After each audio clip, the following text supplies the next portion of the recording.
quick disclaimer before we start. Audiophiles, you want to click out now. But if you have a ton of money to burn and you're looking for a cool looking speaker that will wow your friends and family, well, watch on.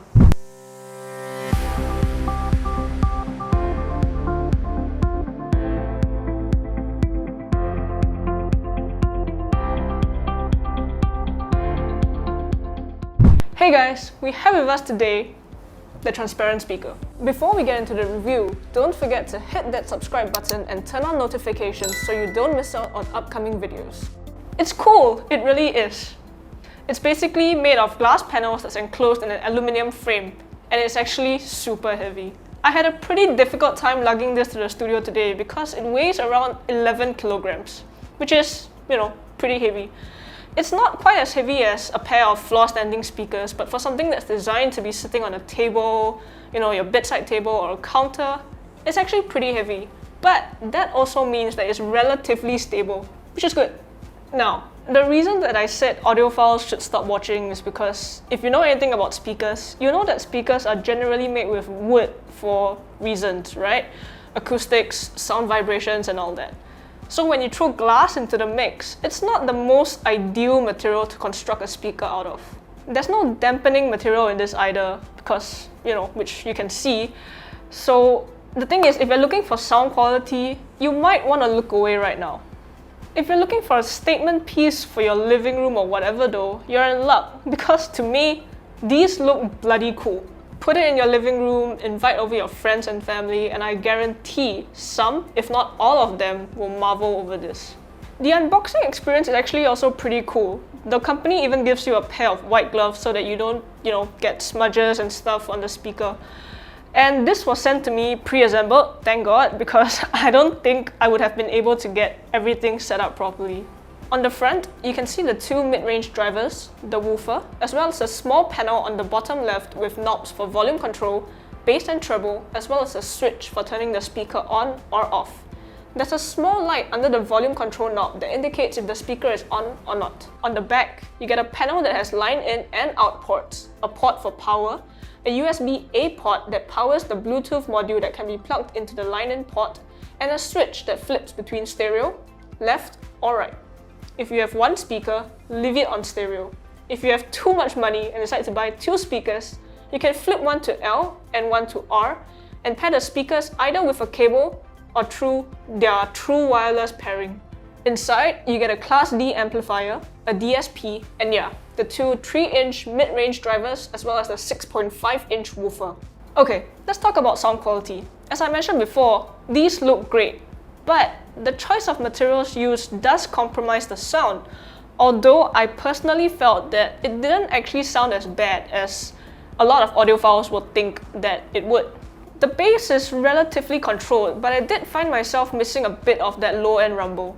The good thing about the knobs on the front is exactly that. You don't have to fiddle with a companion app if you want to boost the bass. Just tweak it directly on the speaker.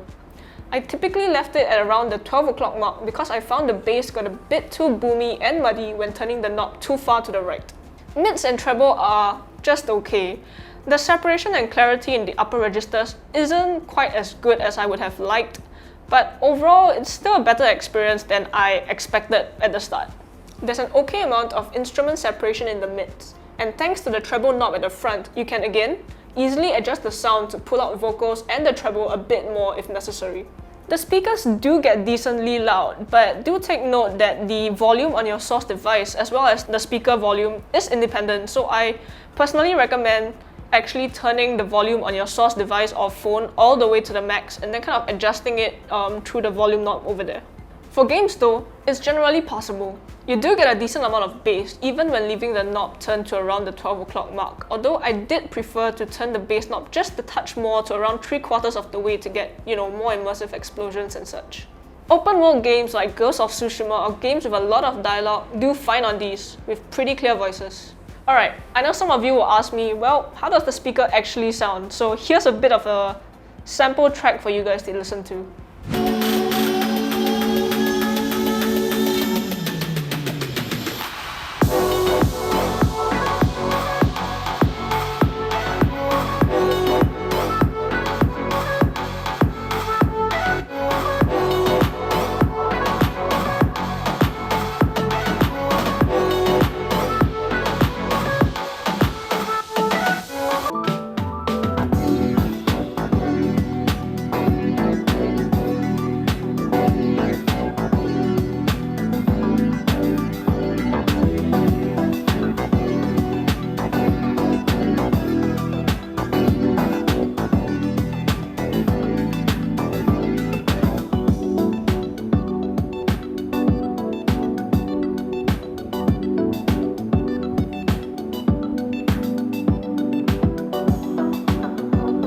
At 1,699 Singapore dollars or 1,100 US dollars, these are super pricey. That's why I said these are statement pieces. It's like art, almost. So yes, don't get these speakers if you want something that's really, really good and detailed and accurate. You do get transparency, but in the physical sense, not musically. The only reason I can think of for someone to get this is because they actually really like the look of the speaker and want to kind of show off the aesthetic design rather than use it for critical listening. Personally, I'm a bit on the fence. I like the way these look, and I kind of left them near my bed so that I could, have them when I was playing games or just have a bit of background music in my bedroom. They're not terrible, but they're not $1,600 good either. People with more disposable income than me could probably buy this as decoration for their homes, but yeah, probably not for me. Anyway, those are my thoughts on the transparent speaker. If you guys have any comments or questions, leave them down below. Don't forget to like this video and subscribe to us. Till the next one, see you guys!